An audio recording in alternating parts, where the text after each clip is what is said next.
let's start this first school on logical frameworks and proof systems interoperability. So the first edition, is more focused on logical frameworks. I hope there will be a second edition in 1 or 2 years with more things related to proof systems interoperability and automated theorem proving. So I'm going to present you in a series of lectures, a framework that is called the lambda pi calculus modulo rewriting and how it can be used to do proof systems interoperability.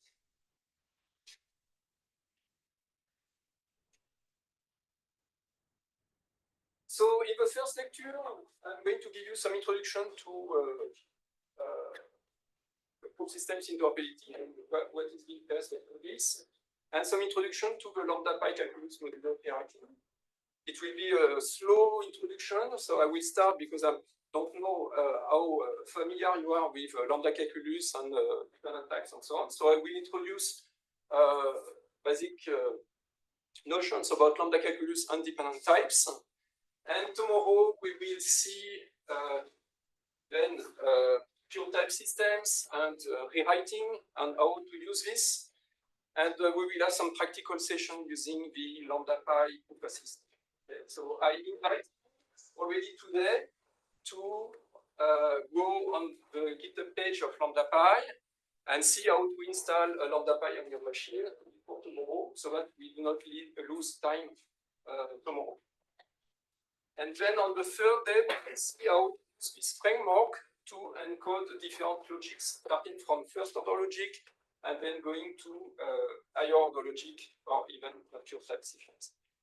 And finally, the last lecture, the more technical one, we will see important properties we want to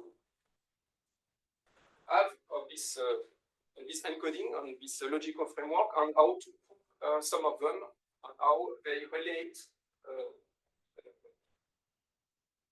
the different properties. Okay. So let me start by the first one.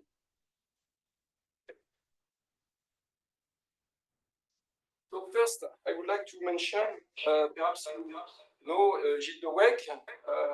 Unfortunately, so Gilles died a few months ago, in July actually, and he is a very influential figure and made important contributions to proof systems interoperability and logical frameworks.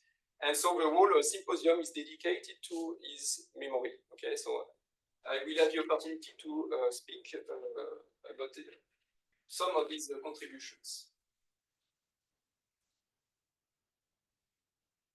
Okay, so why do we want to have interoperability between two systems? Well, in general, I mean, interoperability is a desirable feature in engineering in general, okay? Because, I mean, usually you don't want to redevelop everything. If you can use a component, a software component that is already developed, then that's better. It's the same for proofs, okay? So you do not want to prove every theorem in every proof assistant. If you can reuse theorems that are already, I mean, definitions and theorems that are already developed in some proof assistant in some other, this is the best way. And also, as you know, proof assistants and the libraries that are developed with these proof assistants are growing very quickly. So here are some data. So the actual figures are not up to date. And so you know, for instance, that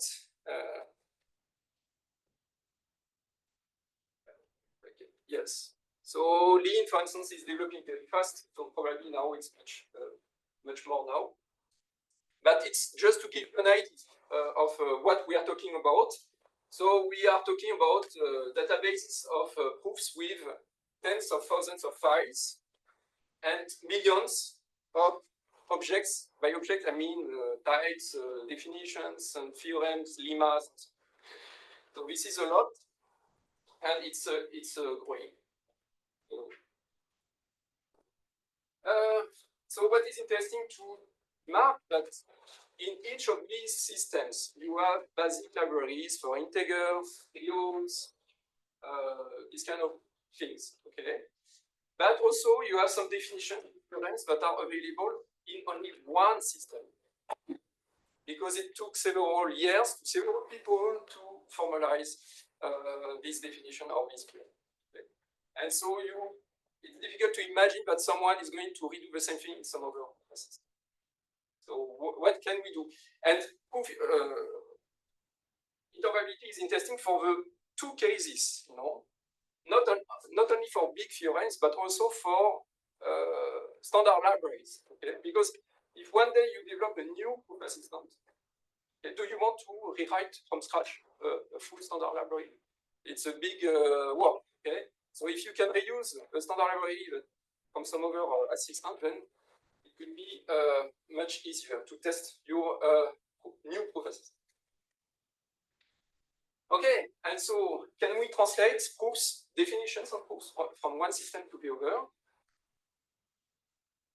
So why? So I mentioned, so to avoid duplication, to facilitate the development of new proof assistants, and also to increase the reliability of formal proofs. Okay, so this is cross-checking. For interactive proof assistant, it may be interesting to double-check some proofs sometimes when you are not sure of your code at the beginning, or also for automated theorem provers. This is especially important because automated theorem provers, SMT solvers, and so on, they are used a lot in the industry. And if you want to have strong guarantees about the correctness of these tools, it may be interesting. And also, perhaps a newcomer to the field of proof assistance may wonder which system to use. Okay? And it's a difficult choice, and perhaps you can start using a proof assistant, but then at some point you realize that perhaps it was not a good choice, and it's better to use another one.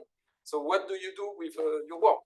Okay, and so if you have a possibility of translating libraries of proofs from one system to the other, then the choice, the first choice that you do at the beginning is not so important. And also, this could be interesting to, do machine learning. If you can get the uniform format proofs from many different systems, this will be very helpful. Okay, but so why it's not the case currently? Okay. Why is it so difficult? The problem is that each system is based on different axioms and different deduction rules. Okay. And sometimes these deduction rules are not even compatible. So it's very difficult to translate from one system to the other. And so in general, it's not even possible. No? So we can only hope for partial translations. And also, it's different from programming languages, you know, where usually all programming languages are Turing complete. So in theory, we know that it's possible to translate a program from one language to the other, but it's not the case in proof assistance or in proof systems. Okay, so and there are many proof systems. Okay, I mentioned a few ones: Isabelle, Lin, Rock, Agda, and so on. There are many. Okay, so if we want to translate between all these systems, okay, how do we do? Okay, so if we have a very naive approach and one-to-one translation for each tool, we will get a quadratic number of translators to develop and maintain. Okay, so this doesn't look very reasonable to do this. Okay, so some optimal solution would be to have a loop. Okay, a linear number of translators. So why not? Why? Problems with this strategy is that most of the proof assistants are not developed in a way that is easy to export most of the time. And also, I already mentioned, so there are many things that are implicit in proof assistance. And so it is difficult to use existing proof assistance as a logical framework. And we will see what is a logical framework very soon. And also, let's say you take, you have a first look with 3 or 4 systems, but now you want to add a new system in your loop, and actually you have to add 2 more translations. Okay. So on the long time anyway, so it's not actually linear, but it's a sort of complexity to end. And another approach, and this is the one that we promote, is to use a pivot language, a logical framework. Okay, if you can represent all systems in one system and then export to all the others. Okay? And this is what we are going to see in this lecture. So there is the first logical framework that you probably all know. Okay, this is just the predicate calculus. Okay. Now, in the predicate calculus, you can represent many different theories, like geometry, arithmetic. When you say partial translation, do you really mean that you only translate some theorems, some objects you leave untranslated? So something can translate into that big D, and then they are just left out, or they are partially translated? What's the strategy? Oh, yes, yes. I mean, you translate only some of the theorems of the definition. Okay. And you try to do as much as possible. Okay. That also, I mean, we'll see this a little bit later. So you can try to transform the proofs so that you can translate more. Okay, so predicate calculus, and including, so for instance, set theory. Okay, so it's already a logical framework. You can represent many different theories in predicate calculus. But so predicate calculus is first order, you know, and it's not well adapted to represent more advanced theories like the one that are implemented in nowadays proof assistance, like HOL, ROC, AGDA, Lean, and so on. Okay. So what is the general schema to translate from one system to the other if you use a logical framework? Okay. So assume, so you have a logical framework D, okay, and you want to translate a proof T from some system A to system B, okay, and you know how to represent the proofs of system A in the logical framework, and also if you have a proof in the logical framework that is in the representation of B in this framework, then you can translate back to system B. And then the problem is to translate inside the logical framework from the representation of A to the representation of B. Okay. So how to do this? Okay. One way to do this, because in the logical framework, so what is a logical framework? Okay, it's a language, formal language, to represent the deduction rules and the proofs, okay, of your proof system. Okay? And so when you represent a proof in a logical framework, you can analyze all the deduction rules and axioms, okay, that are used in this proof and see whether they are compatible with your target system. Okay? And when you do this analysis, then you can see whether it will be possible to translate or not. If perhaps you use some axioms in A that are not in B, but perhaps you can try to eliminate those axioms, okay, and translate more things in this way.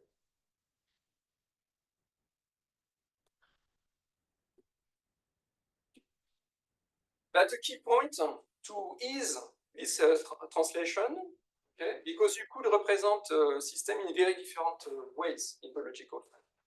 Okay. What is interesting is to try to represent the same features in the same way in the logical framework. Okay.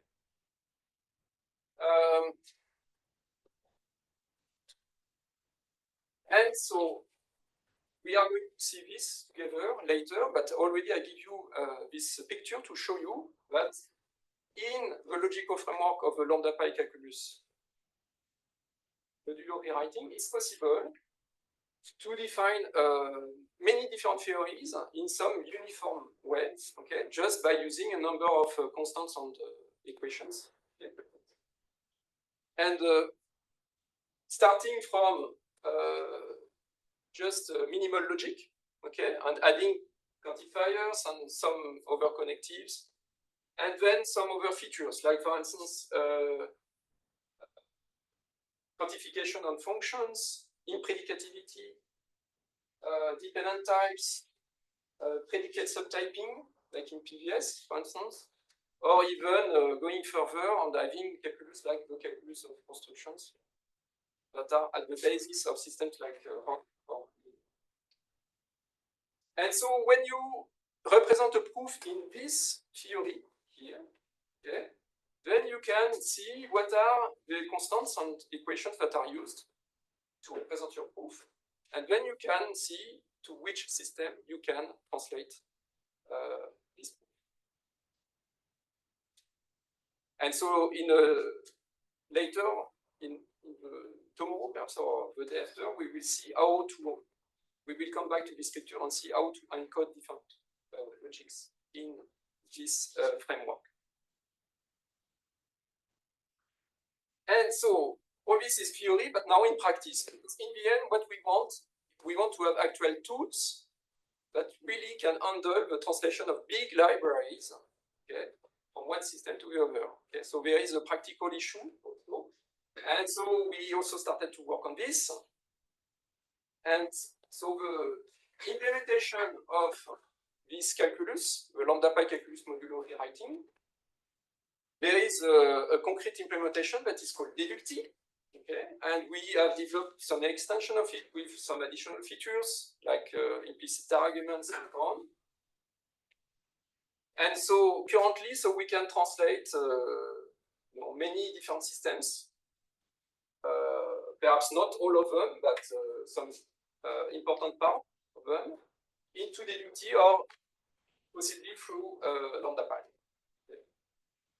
And so you have interactive systems, okay, but also automated theorem provers, I mentioned at the beginning. So this is also a very important application to be able to check and reuse in a safe way proofs that are generated by automated theorem provers.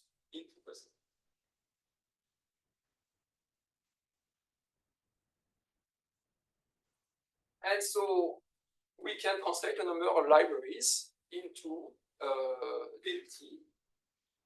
So here's what we can do at the moment.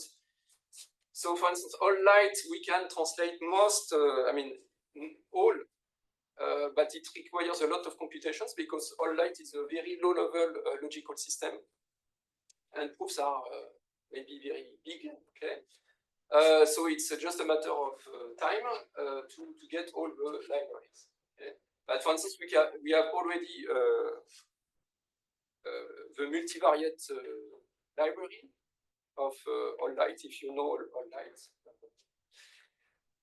Then Matita, the arithmetic library, ROC, we have parts of the standard library and the library on geometry called GeoCoq. In Isabelle, so we have a complex main, so the basic standard library of Isabelle, and so on. And also, we can handle automated theorem provers to some extent.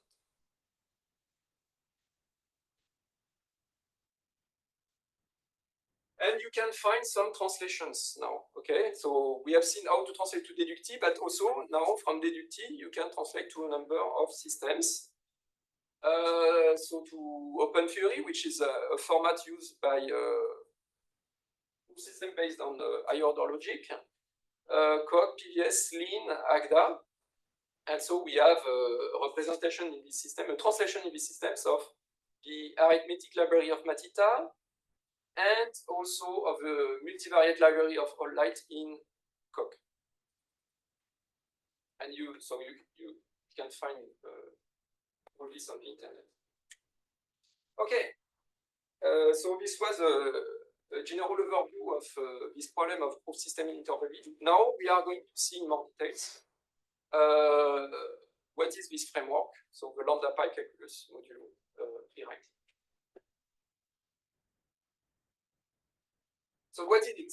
Okay, so it's the combination of three things, and we are going to see in details, each step. Okay, so the first thing is it's based on lambda calculus, and more specifically the simply type lambda calculus, which is the base calculus that is used in functional programming, like Haskell or OCaml. And then on top of this, we add dependent types. So what is a dependent type? It's a type that can depend on values. Okay.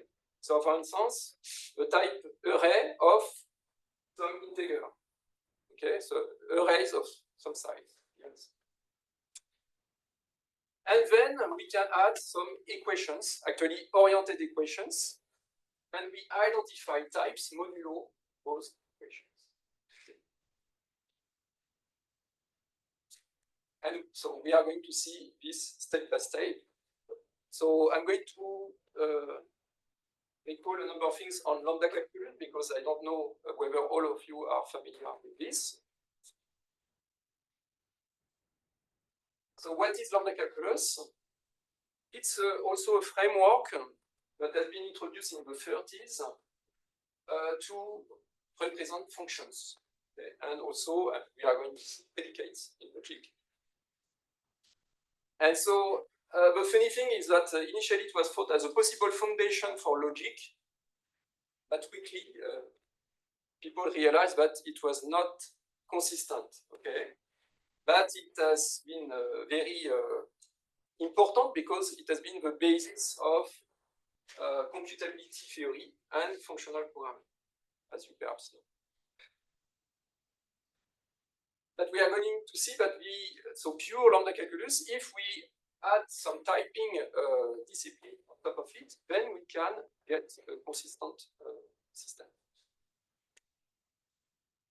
So in the lambda calculus, you have, it's very simple, you have only three constructions. Okay. So the first one is you have variables, okay, and then you have applications. So it's to represent function and function application. So if you have a function t and some argument u, you can form the application of t. Okay. And then to represent functions, you have abstraction. Okay. So if you have some expression t and variable x, you can form the abstraction, meaning the function that maps x to t. Okay. And so for instance, if you want to represent in lambda calculus, the function mapping x to 2x plus 1, assuming that you have constants for numbers and addition and so on, okay? So you will get this lambda term, okay? So lambda x plus apply to times 2x.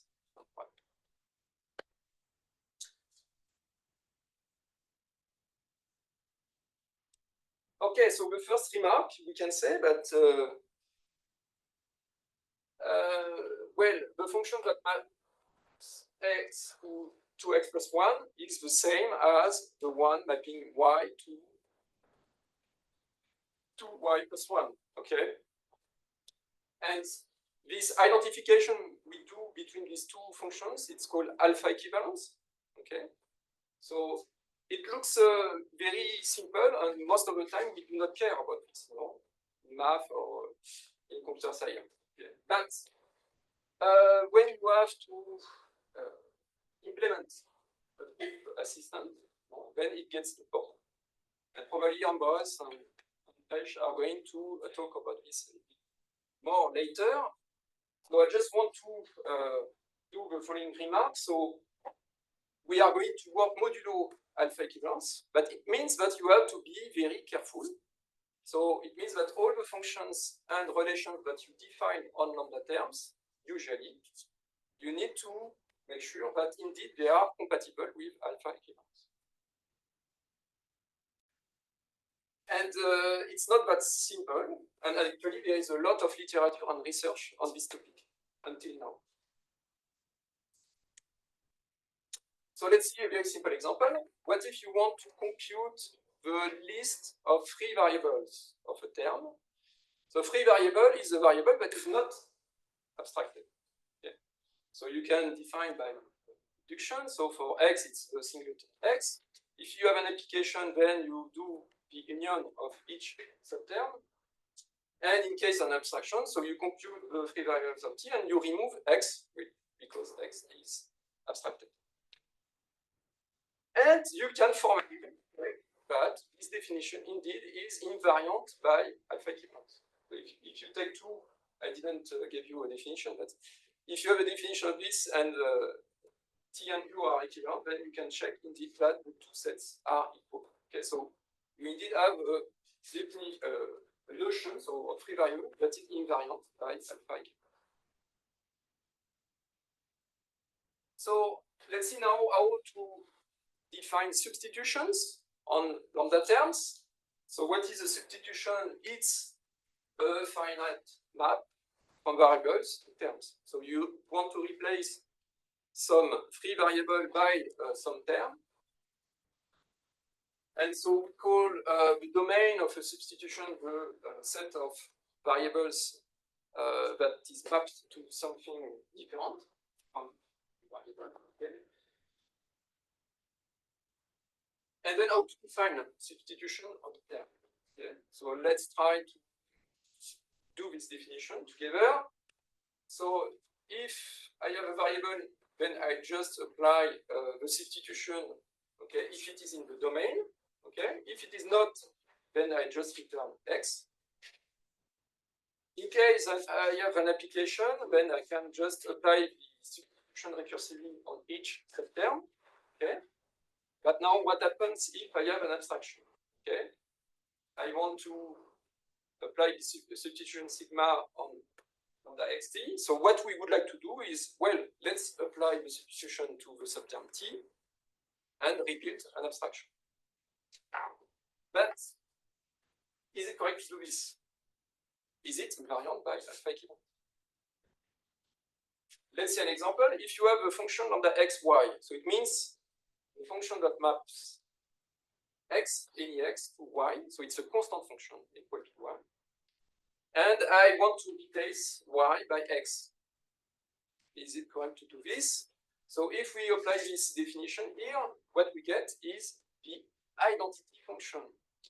Okay, so it's wrong. Okay, we are saying that I start with a constant function, I do a substitution that should not affect this function, and I get the identity. Okay. So it's wrong to do this.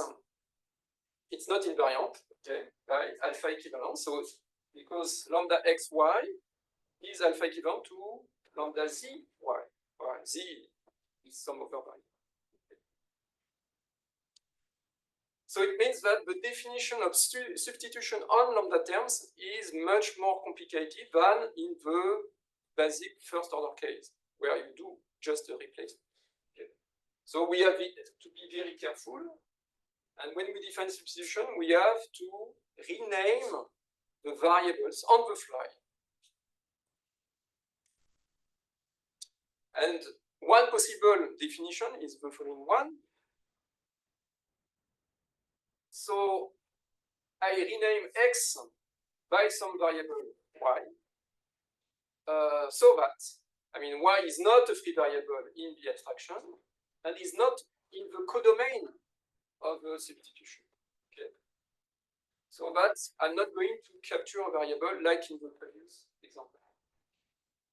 So you can see that substitution in lambda calculus is actually complicated. Okay.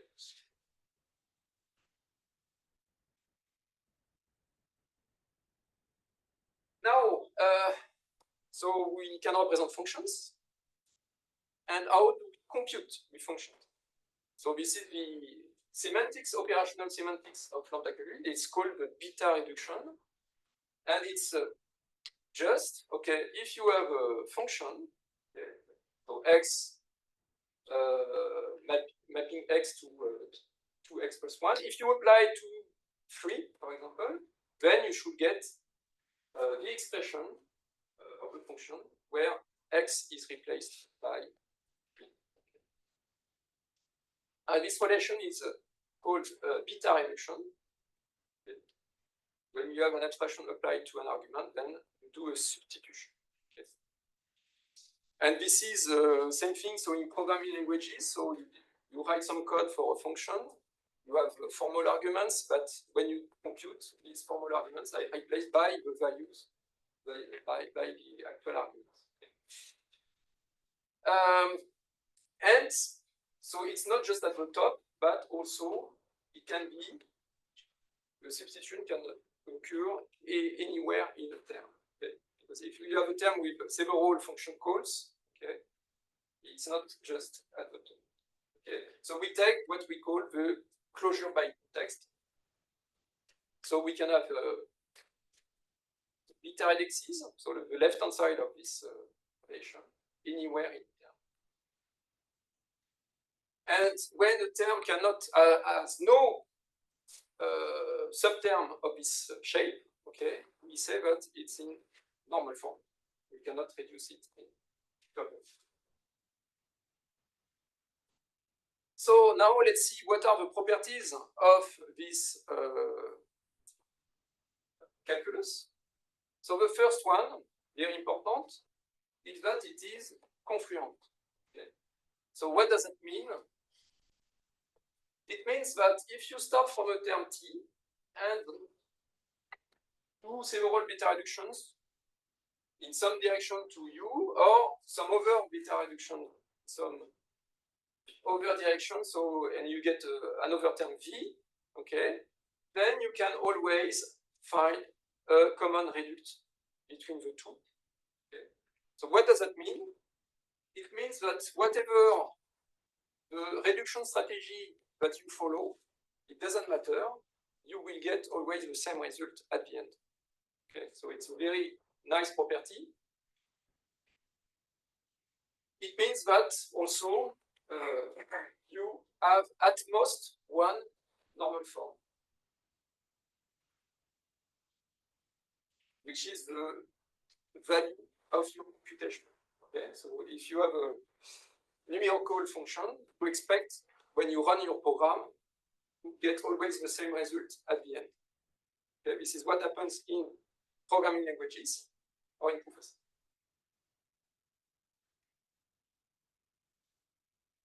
But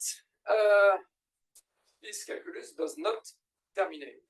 Okay. So here is the simplest example of non-termination. In Church Russia property require W to be big. No. W, I mean, the common reduct, it does not need to be unique, but there is always one. If it is in normal form, it is unique. Okay, yeah. So it does not terminate. Okay? And that's why we cannot use this calculus as a logical foundation. Okay. We are going to see this. That's why we can use this as a framework for computability. Okay? Because we can represent any function, recursive function, whether it is terminated. And so you see that it's a strange function. We take a function that maps x to x applied to itself. That's why at the beginning they didn't think about such a strange example. And if you apply this function to itself, you get a loop. Okay. You see that if you replace x by lambda x xs, you get the same term again. By beta reduction. And you can even get a fixed point for any term t. Okay? So it's a framework where every term, every function has a fixed point. And it's just a very similar example. So you just add t at the beginning. Okay? And you get that this term, yt, okay, beta reduces to t applied to yt. Okay. So it's a fixed point of t.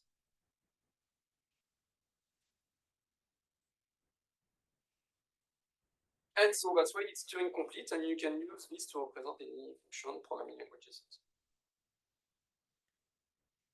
Okay, so some remark also, how to represent natural numbers in this framework. So easily by just iteration, okay?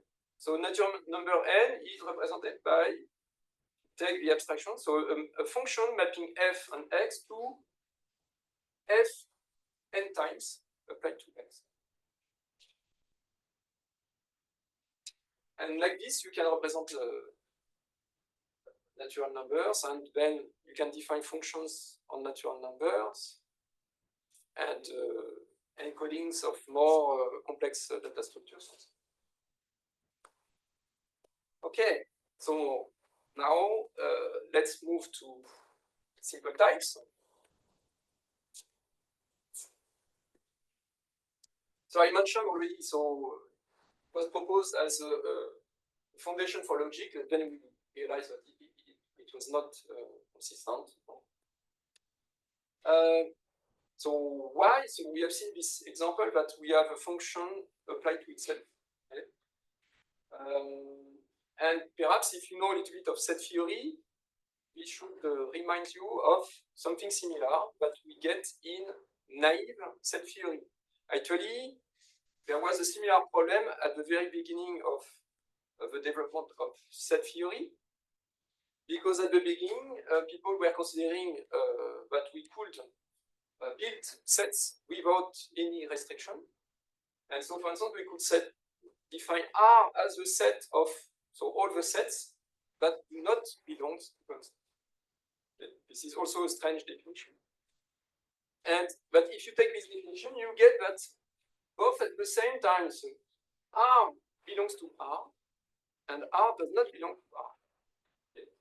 So it means you get a true or false. Okay. You have an inconsistent theory. Okay. And you can do the same thing in lambda calculus by replacing set comprehension by abstraction and membership by application. Okay. And you see that if you represent this, you get the function that maps x to the negation of x applied to x. And we have seen that if we get the fixed point of the negation, so we have that R applied to R, beta reduces to the negation of R. And we get, again, a contradiction if reason modulo beta equivalent. So how to solve this problem? So there has been two solutions proposed to solve this problem. The first one, so in set theory, is to restrict how to form a new sets by, so when we use a predicate for defining a set, we need to restrict x to some already defined set A. And doing this, then we get modern set theory. But there is also, there has been, at the beginning of the 20th century, there has been also another solution proposed. The use of types. Because the problem in this example is that there is no hierarchy between the objects that we are manipulating. Okay. Because anything is a function or a set, okay, we make no distinction. But what if we introduce a hierarchy? So for natural numbers, we use some type, let's say iota, and then for propositions, another type, omicron. And then when we are talking about sets of natural numbers, okay, we give to sets of natural numbers the type iota, euro, omicron. And when we are talking about sets of natural numbers, we use the type iota, euro, omicron, and so on. So like this, we get using types a way to a hierarchy between all the objects we are talking about. Okay, and doing this, we can avoid problems like this. Okay, because in this framework, so an object cannot be a set and also an element of a set.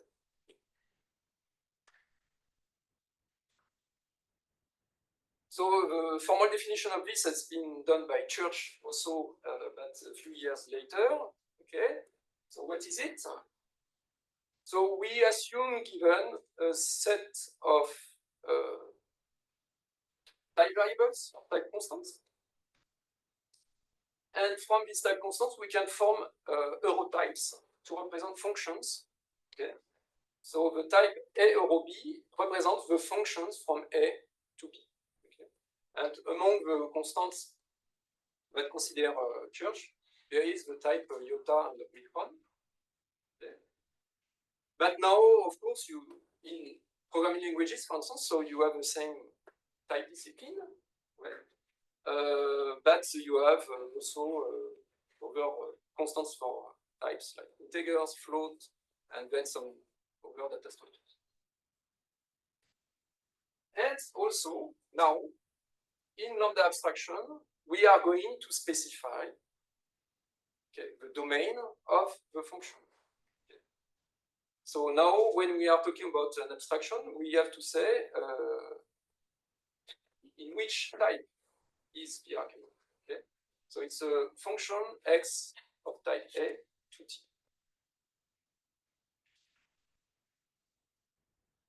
Okay, and so now we want to give a type to any term, any possible term. For this, we are going to find a relation, a ternary relation, that is written like this, okay? So the first argument is a finite map, okay, that is giving the type of constants, of free variables that you may have in your term. Then here, a second argument is the term that you want to check whether it's well-formed, it's well-typed, and then you have the type as third argument. Okay. And so we are going to define this typing relation inductively. So we have three constructions: variable, application, abstraction. So we have three rules. So what is the type of a variable x? Well, we check in the typing environment whether x is declared, and then we return the type that is declared in the typing environment. So it means that if x is not in the, has no type declared, okay, this is an error. Okay, so this relation is not total. Okay? It's not defined. And then what is the type of an abstraction? So you have an abstraction, so x of type A, t, okay? So we know that it will be a function. We know the domain, A. What is the codomain? For the codomain, we need to know the type of t, okay? So then we have this relation. So if we know the type of t, then we know the type of the abstraction. Okay. And then you have the case of an application. Okay. And you see here, this is the important rule to avoid the kind of problems we had in pure lambda calculus. Because now, when we apply a function t to an argument u, we check that indeed the argument is in the domain of the function.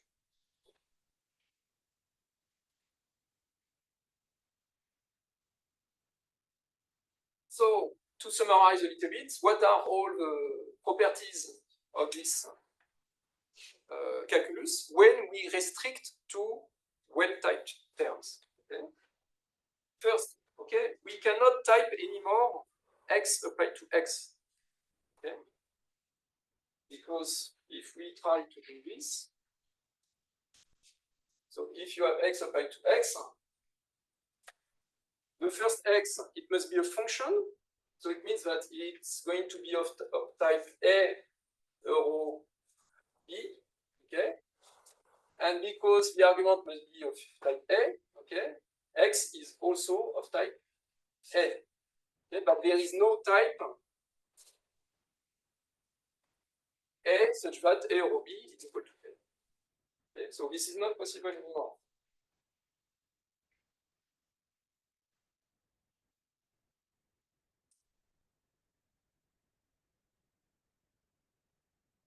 Also, actually, this relation that we have defined is a function, okay?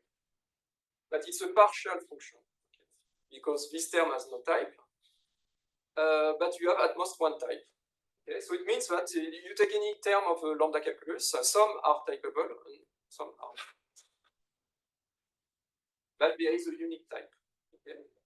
We can check that also, this is very important, for instance, in programming languages, that if you compute, okay, the type is preserved. Okay? So in programming languages, you know, if you write a program computing some integer, you know that you will get an integer and not something else. So it's called subject reduction. And also, it terminates. Okay? So any well-typed term in simply typed lambda calculus terminates.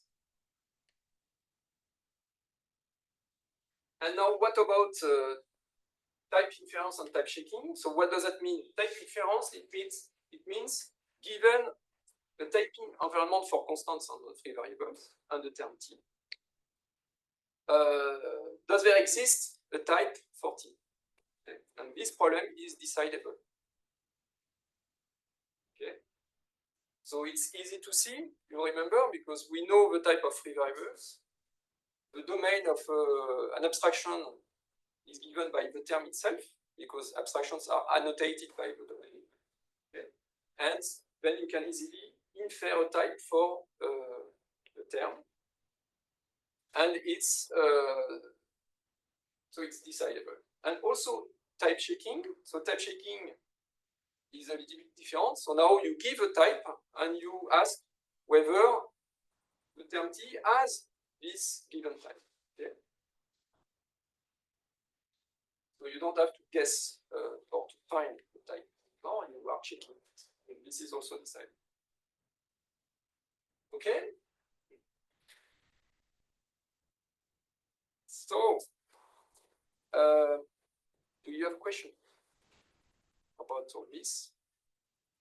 It's okay. So now we, yes? Just a bit wondering, you said this inequality that arrow B is not equal A, but is it something which has to be proven directly? That actually you need something like the types are well-founded as. Oh, yes, but I mean, so, yes, this is the case, but when we define the set of types, it's defined inductively. So types are finite expressions with a rule. Yeah, okay, but actually, I think this should be proven. Right. Okay. Okay.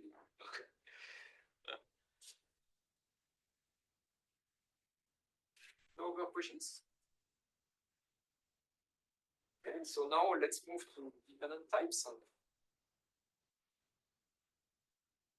Okay. So what is a dependent type? So I mentioned it's a type that can depend on some values. Okay. So very well-known example is the type of arrays of some size. Okay. And this kind of types actually has been introduced already in the 60s in a proof system called Automat. So now, so we have type constants like array that are applied to some terms. Okay. And we have this generalization of the euro type for functions, because now a function, output type of a function may depend on the input. Okay. So let's see it some example. If you take the concatenation on arrays, okay, what is the type of this function? It's here. You take as argument first an array of size p, then an array of size q, and what you get is an array of size p plus q. Okay, and so you see this construction pi is a way to add some dependency. Okay, and we have this grammar for types now.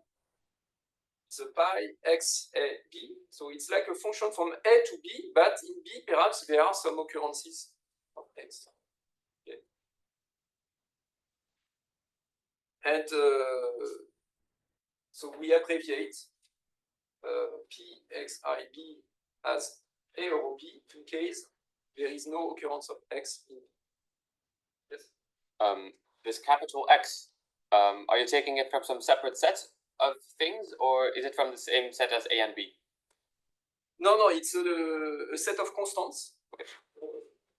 That you define at the beginning.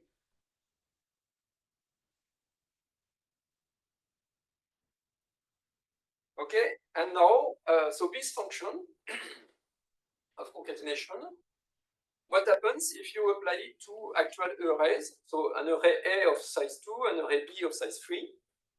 Okay, what do you get? You get an array of size. Just do the substitution. You get an array of size 2 plus 2. Okay. So that's it. I mean, dependent types, it's just about this. Okay, so we have now types that may depend on some values. But it has a number of consequences. Okay, we are going to see this. So how to modify the typing rules that we have seen before in order to handle these dependencies. Okay. So here you can see on the left.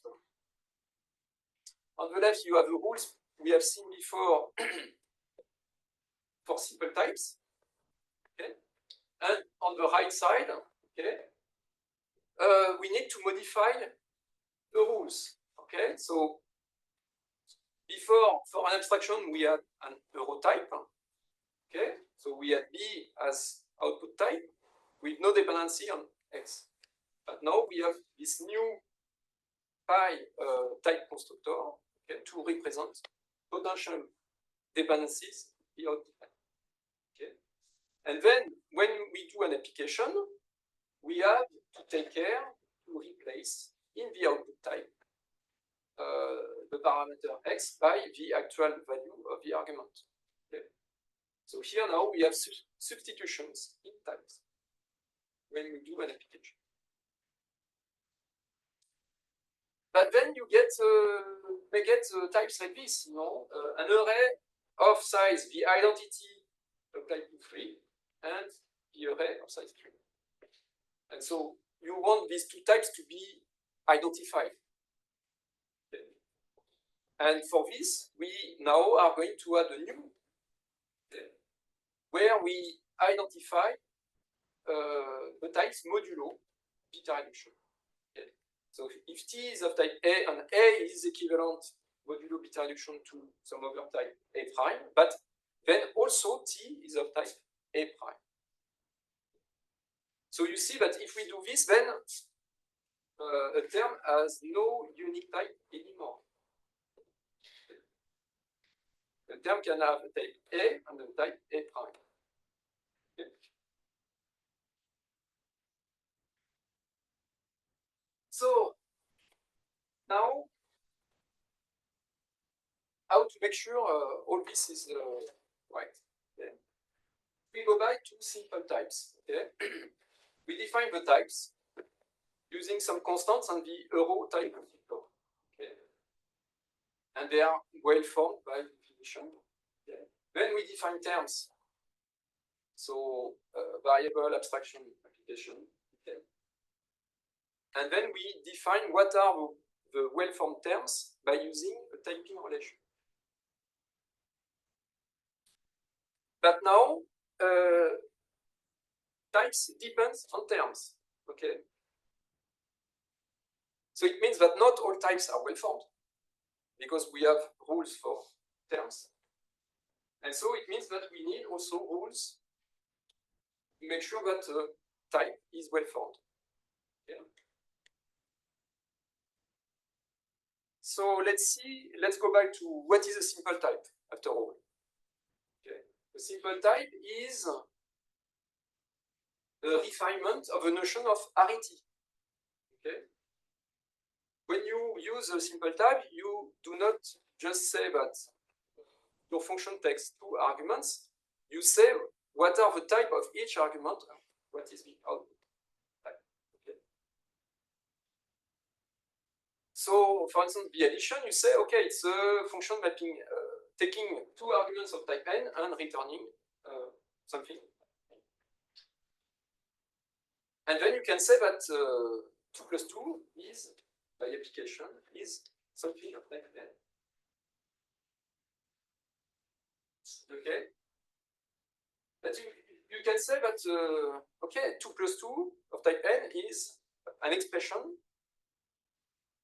that does not take any argument, so it's of arity 0, while plus is of arity 2 because it takes two arguments. But you can also do partial applications. If you consider the term just plus 2, it's a function that is going to add 2 to every argument. Okay, and it's of arity 1, and the type is n1.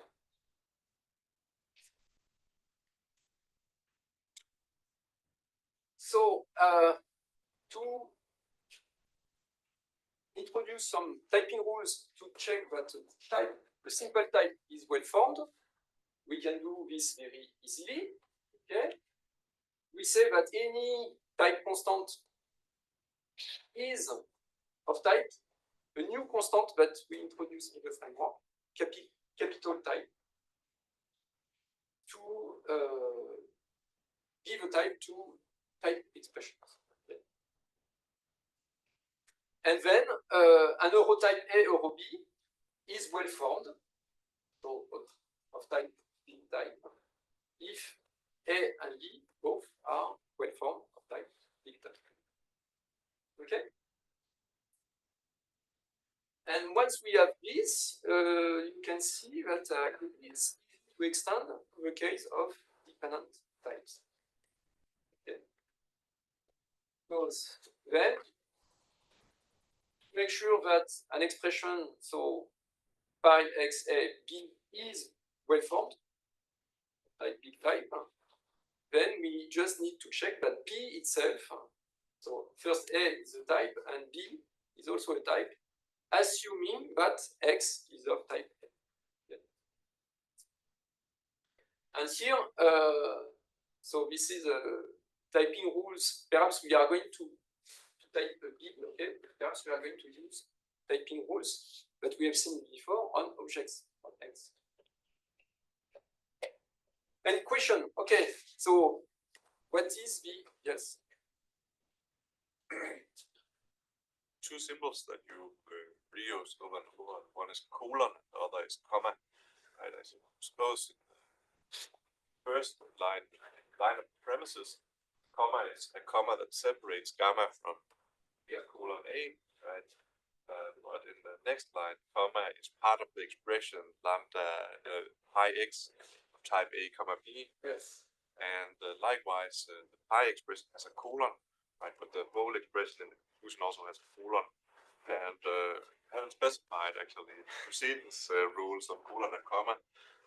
So it's also like, do you disambiguate with parentheses all over? Yes, if you want it, so you're right. Okay, so this is the whole type expression. So this is the second argument of the relation. And here I extend. So actually, at the very beginning, I was mentioning that typing environment, so gamma, was a finite function. Yeah. Okay. So it's a way to extend this. Okay. Yes. But we are going to see that when using dependent types, the order of declaration is important. Okay. So actually, it's better to see this as a list. Okay, so you have a list of declarations. So comma separated list of declarations. Does it answer your question? Right, yeah, well, since, of course, when you have the nested dependency, the parentheses of the comma operator must go to the right. Yeah, so Comma must be right associated. it's right? some abstract, not fully formal grammar. Okay, I'm presenting to you right now. Okay. Okay. Okay, so I go back to my question. So, what is the arity of array?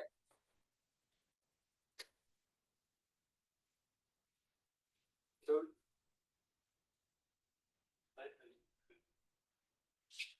yes, but so what do? Yeah, well, The arity, but in a general sense. So, what is array? So it takes a natural number as argument, and it returns the type. Okay. So its type, okay, is something like this. It takes it's a function that takes a natural number as argument and return.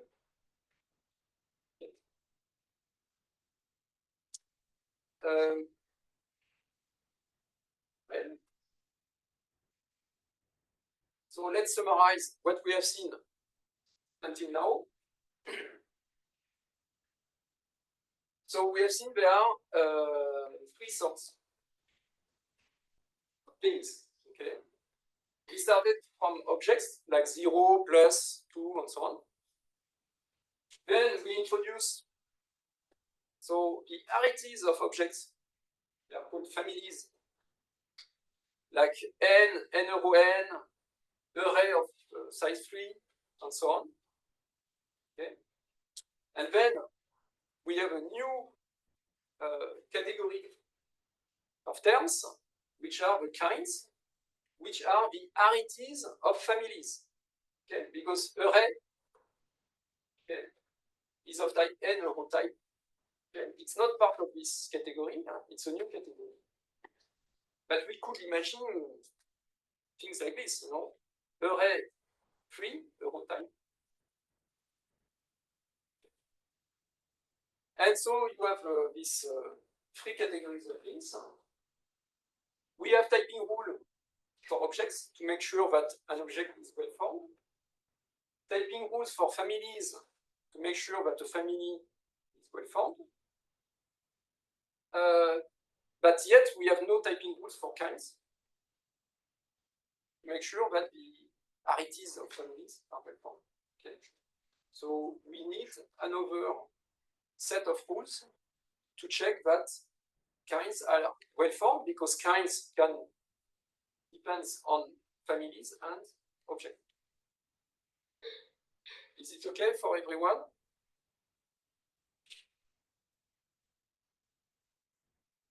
So what can we do? Okay, so the first family we have seen is the type constant big. Okay. So we introduce a new constant kind to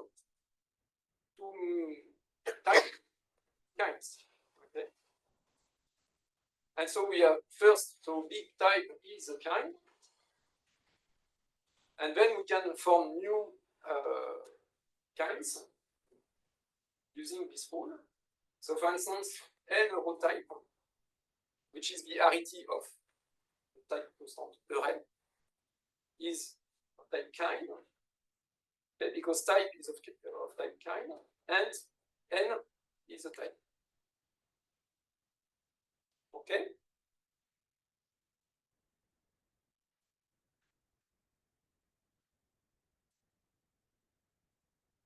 So now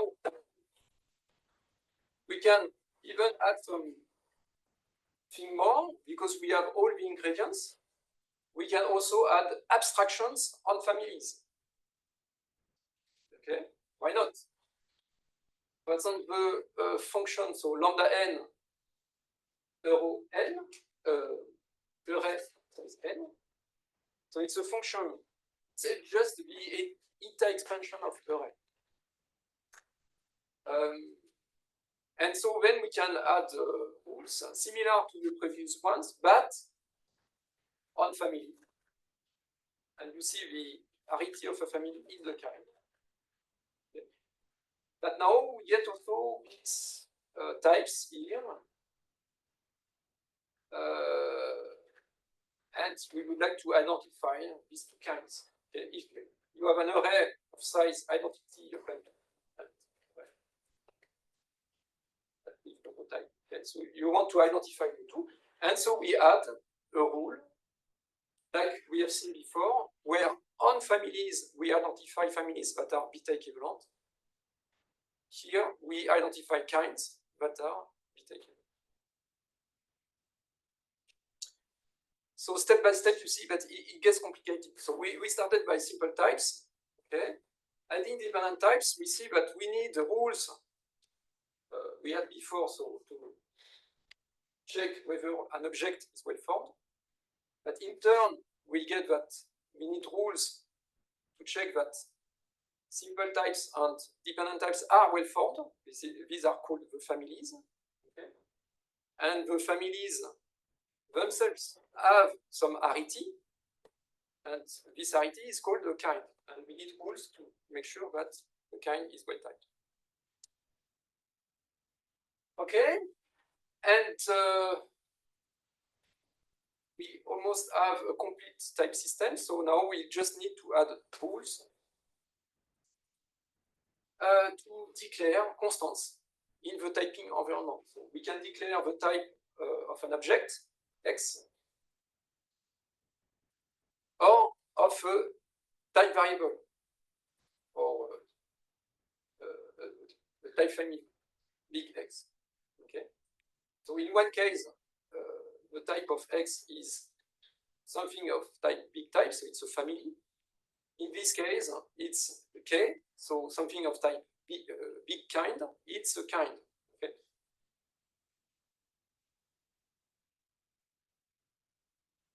And we can now put everything on one slide. So here you have all the rules. So rules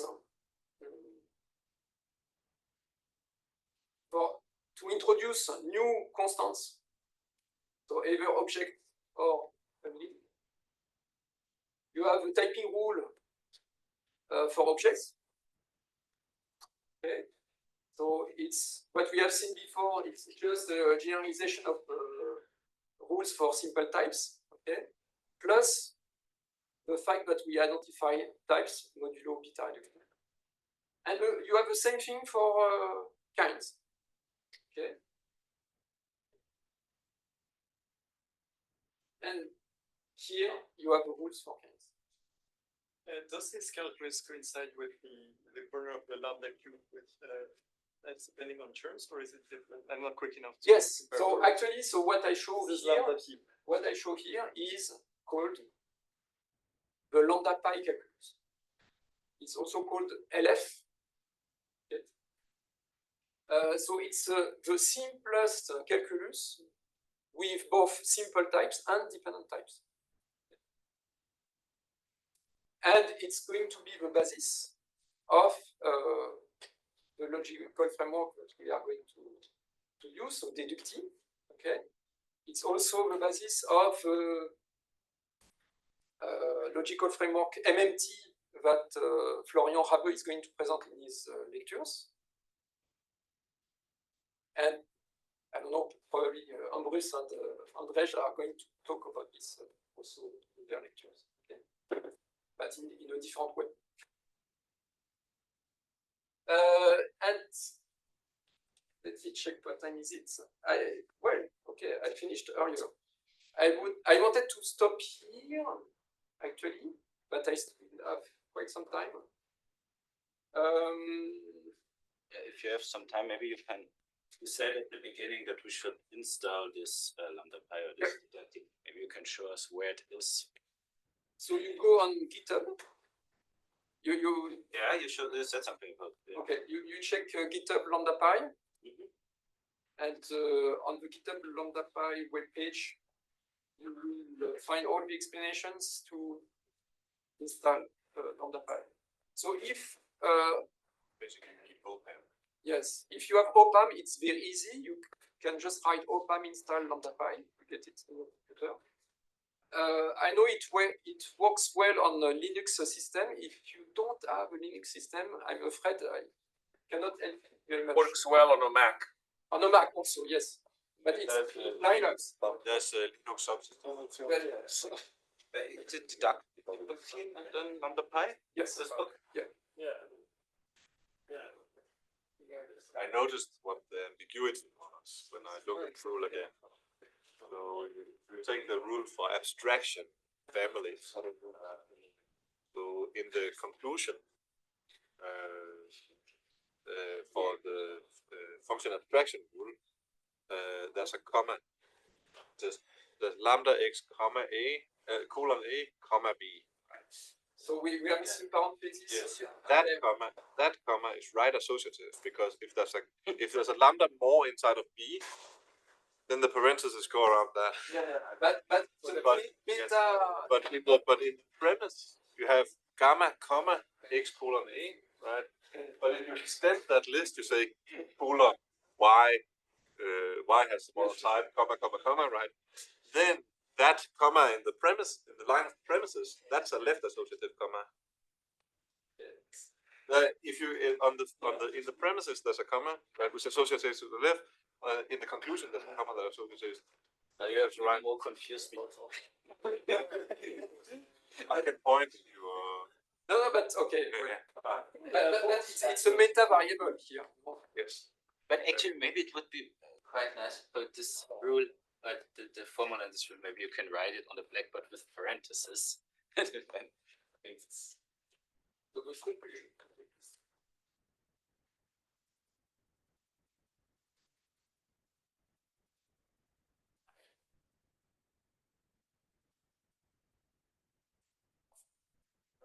What's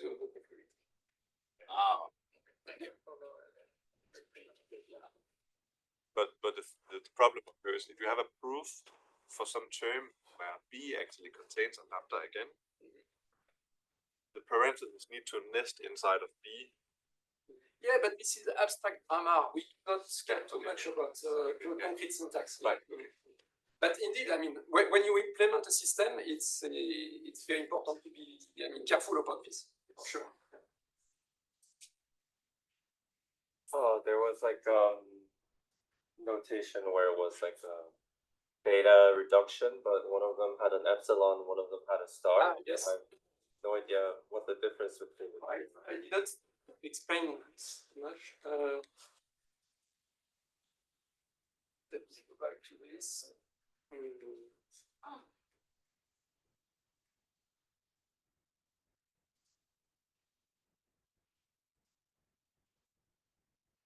Here.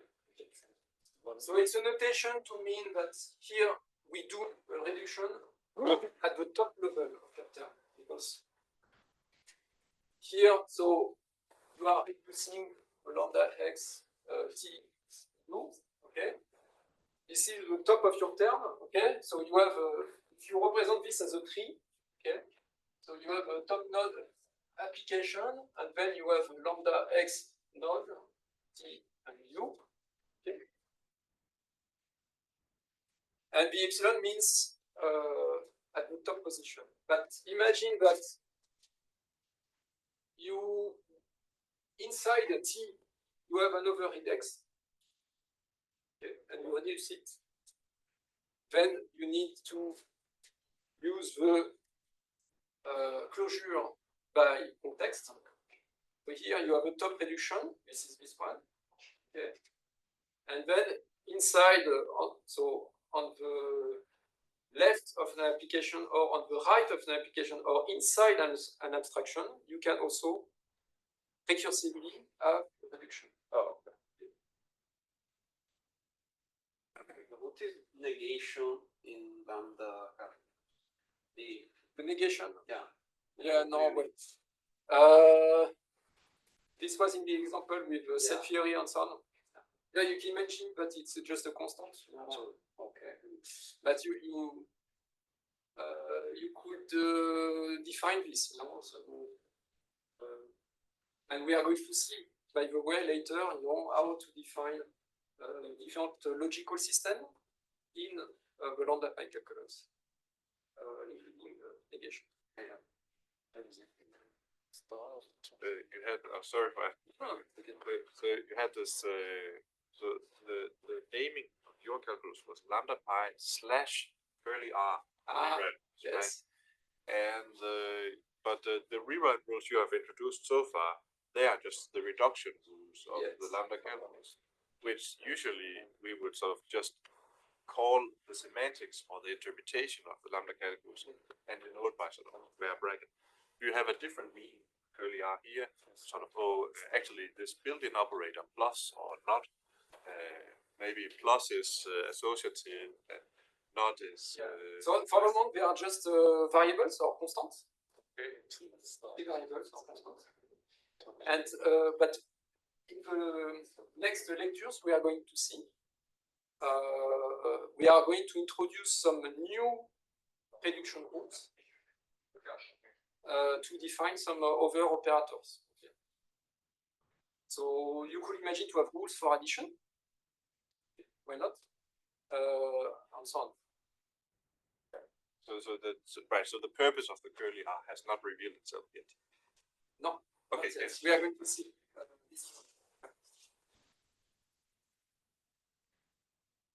In terms of a countable universe hierarchy, can I think of type and kind 0 and universe 1, or is this? Yes, indeed.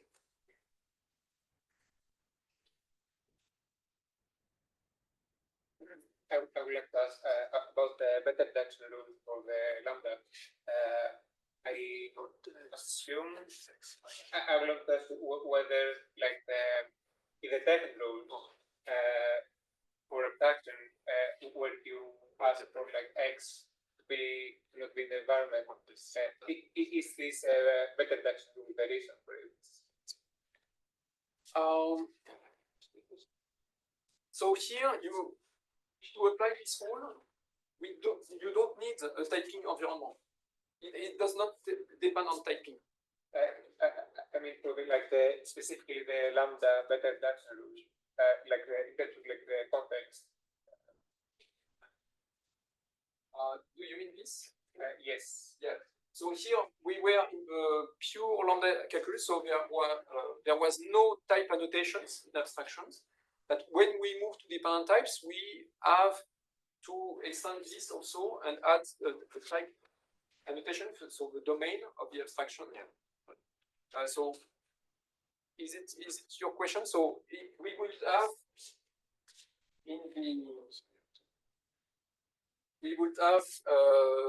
not exactly this rule, but the following one. When we add dependent types,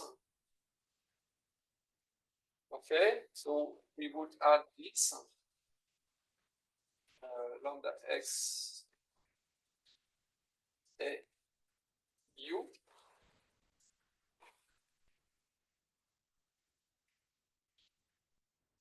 Okay, and also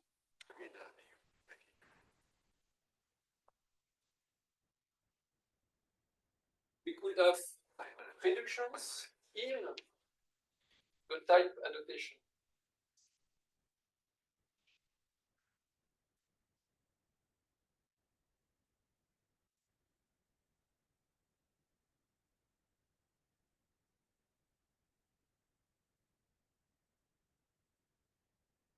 Okay.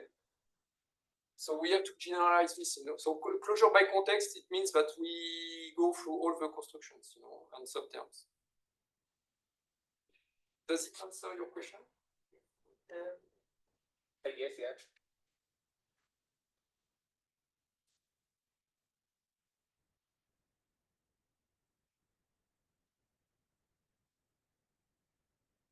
Some other questions?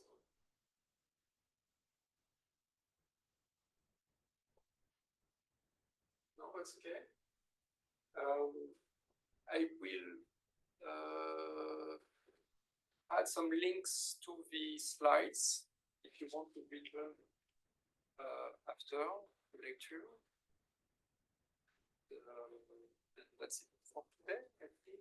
I think there was one more question from the guy in the house. Oh. Yes. The simply type lambda calculus. it doesn't, the reduction order doesn't matter. Is Like it the you case? get the Church-Russell property, this confluence property, regardless of the order in which you apply project steps.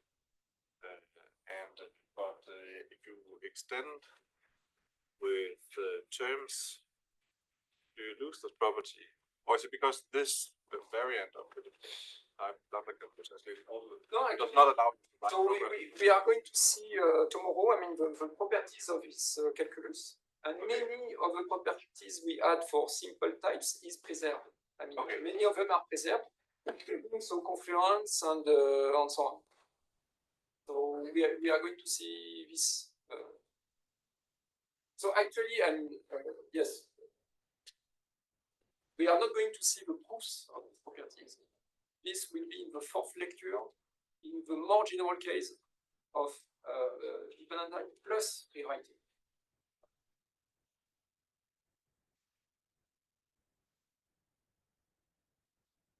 Okay, well, so we stop here. Thank you very much.